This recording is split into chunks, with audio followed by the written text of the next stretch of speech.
Hello students, मैं Amit sir Neeraj technical classes में आप लोग का स्वागत करता हूं। आज हम लोग स्टार्ट करेंगे थर्ड यूनिट इलेक्ट्रिकल इंजीनियरिंग का। थर्ड यूनिट का में हम लोग को आप लोग को क्या पढ़ना है? 3 फेज सप्लाई। तो चलिए क्लास को स्टार्ट करते हैं। 3 फेज सप्लाई मतलब हम लोग 3 फेज सप्लाई का मीन्स हुआ हम लोग कैसे सप्लाई करेंगे एनर्जी को, मतलब इलेक्ट्रिसिटी को, करंट को। आप लोग जानते हैं कि 3 फेज का फेज मतलब हुआ 3 वायर, मतलब 3 टाइप के करंट होते हैं, 3 टाइप के वायर होते हैं। कौन? RYB, red, yellow, blue. तो 3 फेज सप्लाई में आप लोगों को पढ़ना है पहले फेज। फेज क्या होता है? फेज होता है, phase refer to the branch या सर्किट या वाइंडिंग फॉर डिस्ट्रीब्यूशन लोड। मतलब जैसा कि आप लोगों को मैंने जनरेशन में बताया था, जनरेटिंग स्टेशन का ट्रांसमिटिंग होता है। ट्रांसमिटिंग के लिए हम लोग 3 फेज का यूज करते हैं, RYB फेज।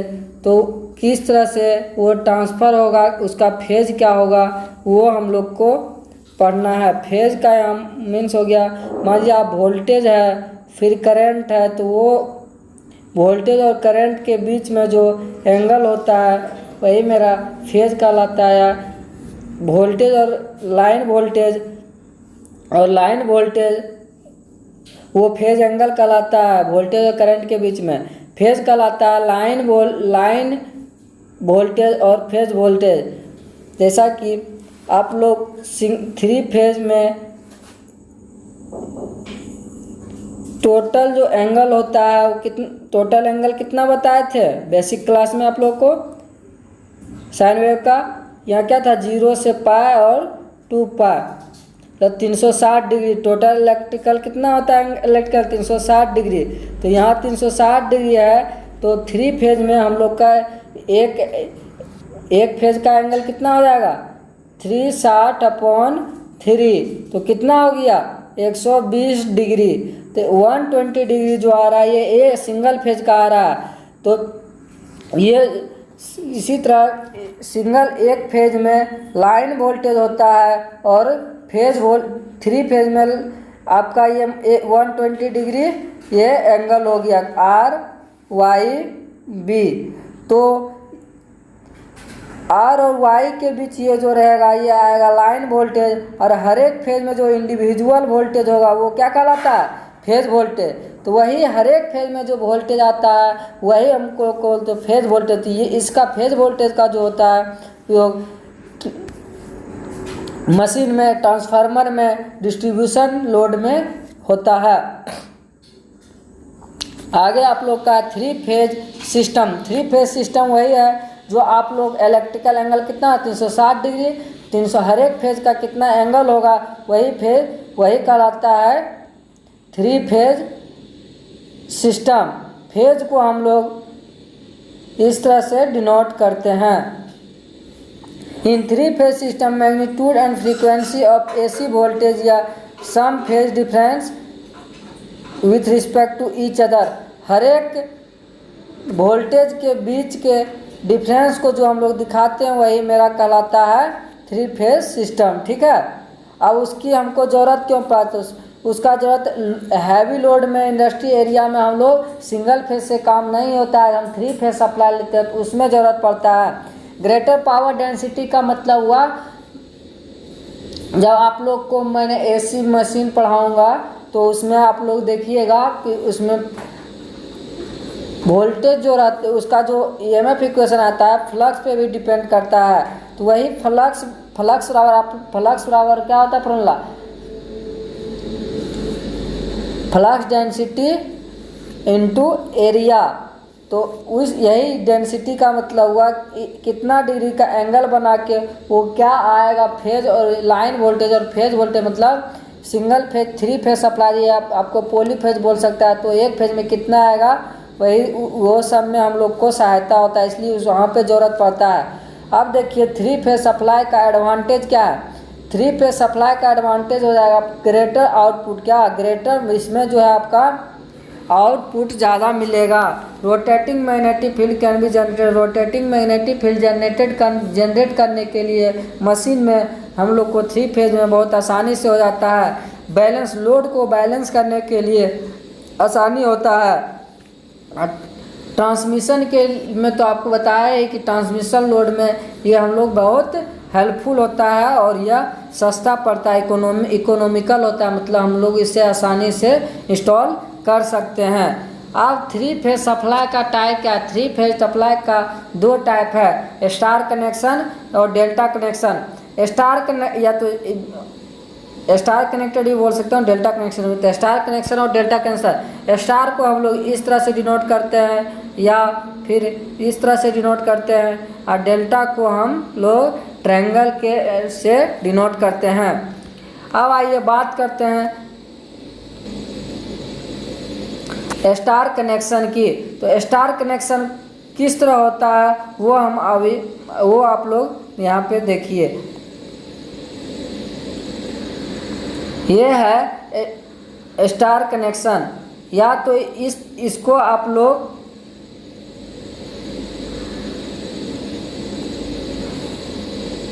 इस तरह से भी लिख सकते हैं। यही आपका कहलाएगा R phase, Y phase, B phase. सभी का जो एंगल रहेगा कितना रहेगा, 120 डिग्री रहेगा। तो तीनों एंगल मिला के कितना हो जाएगा, 360 डिग्री। ठीक है, इसको और इस तरह से और इसको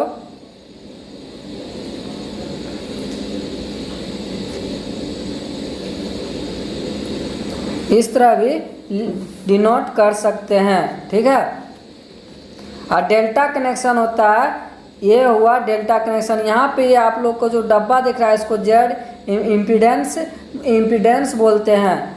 इम्पीडेंस बराबर होता है or equivalent into J XC या एक्सएल। यहाँ एक्सी मतलब हो गया आप कैपेसिटर ले रहे हैं, एक्सएल का मतलब हो गया इंडक्टर ले रहे हैं। तो ये आ गया आपका डेल्टा, ये आ गया डेल्टा कनेक्शन। ये आर फेज, वाई फेज और बी फेज। इसका उपयोग आप लोग रेजिस्टेंस, इंडक्टेंस और कैपेसिटेंस तीनों के लिए करते हैं। ये आपका हो जाएगा डेल्टा कनेक्शन। अब आइए फेज एंगल और वोल्टेज एंगल के बीच रिलेशन के बारे में भी आप लोगों को बताते हैं। तो स्टार कनेक्शन में आप लोग देखिए,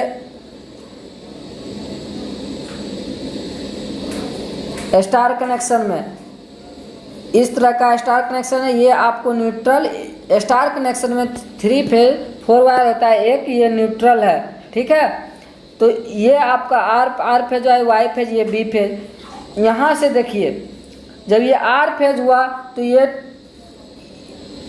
इस न्यूट्रल से लेके इस न्यूट्रल तक जो कहलाएगा ये क्या कहलाएगा, ये ई आर एन, ये फेज वोल्टेज कहलाएगा। E Y N phase voltage, E B का वाई बी एन न्यूट्रल और फेज मिलके एक फेज वोल्टेज बना लेगा। और आर और एक दूसरे फेज के बीच, मतलब आर फेज और वाई फेज के बीच जो होगा वो आपका क्या हो जाएगा, लाइन वोल्टेज। वाई और बी के बीच ये भी हो जाएगा आपका लाइन वोल्टेज।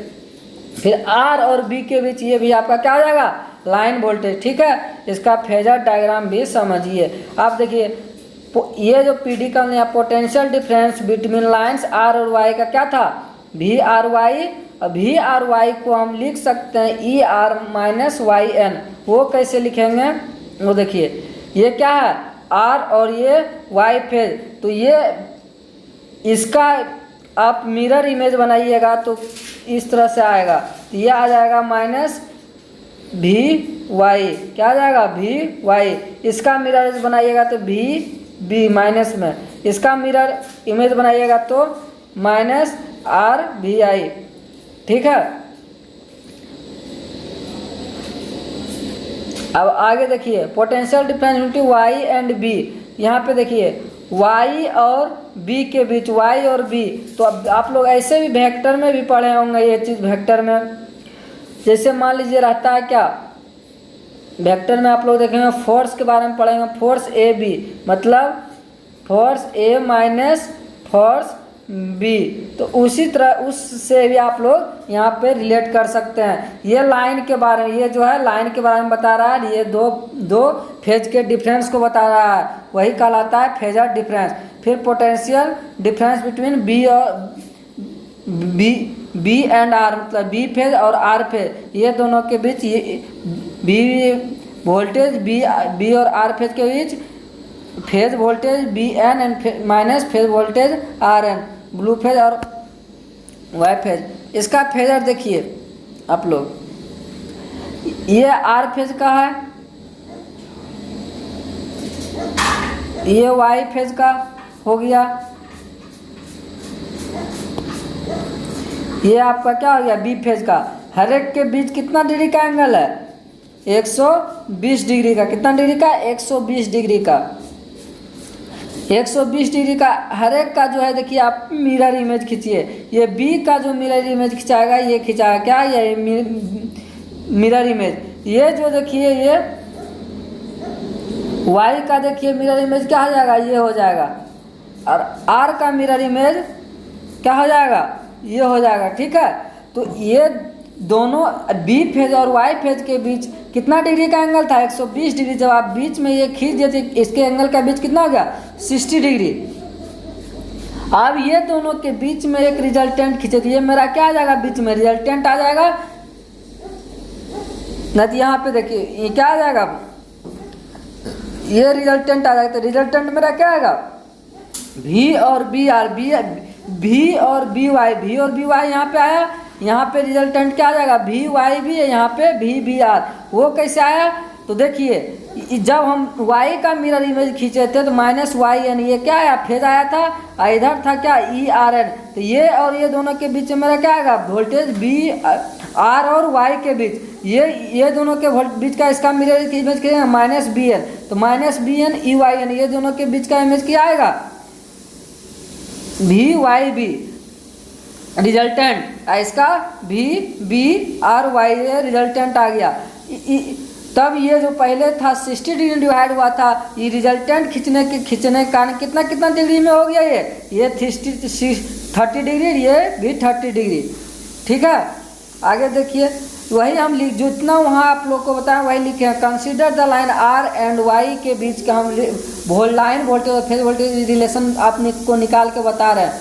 तो सिमिलरिटी जो है वाई और बी के बीच भी निकलेगा, सिमिलरिटी वाई बी और आर के बीच भी निकलेगा। तो हम एक आपको निकाल के आर और वाई के बीच के फेज और लाइन और फेज के वोल्टेज के बीच रिलेशन आपको बताया। तो वही यहाँ पे हम लोग जो बताए थे आप लोग को वही लिखे हैं। क्या लिखे हैं, considering the line R and Y, the line voltage भी आर वाई था ना, is equal to the phasor difference of E R N, मतलब ई आर एन और ई वाई एन। ये फेज वोल्टेज और ये फेज वोल्टेज था। To subtract the E Y N from E R N, reverse phasor मतलब mirror image है E Y N and find the phasor sum of E R N shown in the figure. Diagram में आप लोग को बताएं, copy में note कीजिएगा और उसको बारीकी से देखिएगा। The two phasor E R N and minus E Y N are equal to in magnitude of phase and 60 degree. उसका हर एक दोनों के बीच का एंगल कितना था, 60 डिग्री। आप इस पर वेक्टर फोर्स लगाइए, पैरेललोग्राम लगाइए, तो आप लोग जानते होंगे पैरेललोग्राम में क्या होता है। आप अगर नेट फोर्स निकालने हैं तो होता है, अगर आप दो फोर्स दे दिया उसका नेट फोर्स निकालना क्या होता है, भी F1 square plus F2 square plus 2 F2 cos theta. तो वही सेम फार्मूला नेट फोर्स क्या आता है, एक बार लिख देते हैं आप लोग को। नेट फोर्स क्या आता है,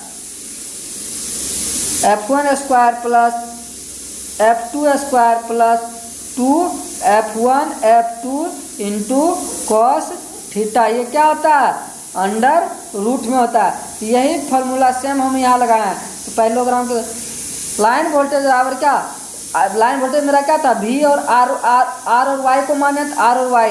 तो इसका अंडर रूट भी मतलब फर्स्ट फेज का square plus second Y phase का square plus 2 V R plus V Y cos theta. Cos angle मेरा कितना था, 60 डिग्री था। तो अब हम इसको फेज में चेंज कर दे रहे हैं। हमको लाइन में किसको चेंज, लाइन और किसके बीच रिलेशन निकालना है, लाइन वोल्टेज और फेज वोल्टेज के बीच। लाइन और फेज वोल्टेज के निकालेंगे तो आर फेज का मेरा वोल्टेज क्या था, वी फेज, और फिर वाई का भी क्या आ जाएगा, V phase plus 2 V phase, और cos 60 डिग्री का मान 1/2, तो क्या आ जाएगा, फेज का स्क्वायर सेम हो गया 2 phase square plus 2 phase square upon 1/2। अब 2 फेज हम कॉमन ले लेंगे या तो इसी को हम जोड़ देंगे, तो कट कर देंगे, जोड़ देंगे, कितना आ जाएगा 3 फेज स्क्वायर। तो 3 फेज वी फेज स्क्वायर है, तो इसको हम अंडर रूट बाहर करेंगे तो वी फेज हो जाएगा, और यह क्या आ जाएगा √3। तो लाइन वोल्टेज और फेज वोल्टेज के बीच का रिलेशन मेरा क्या आ गया, लाइन वोल्टेज बराबर √3 वी फेज। नेक्स्ट क्लास में हम आप लोगों को स्टार कनेक्शन में लाइन करंट और फेज करंट के बीच का रिलेशन बताएंगे। इसमें जो होगा लाइन करंट और फेज करंट क्या होगा, इक्वल हो जाएगा। लेकिन यही अगर डेल्टा हम बात करेंगे तो मेरा फेज वोल्टेज और लाइन वोल्टेज इक्वल होगा, और लाइन करंट और फेज करंट के बीच कुछ ना कुछ रिलेशन आएगा। तो ये जो है नेक्स्ट वीडियो वो आप लोग का 3rd यूनिट का लास्ट वीडियो होगा, वो आप लोग को जल्दी हम दे देंगे। देखिए नेक्स्ट क्लास में वो आप लोग को देंगे, आप लोग अच्छे से तैयारी कीजिए। Okay, thank you. दोस्तों के साथ शेयर कीजिए आप लोग। Okay, thank you.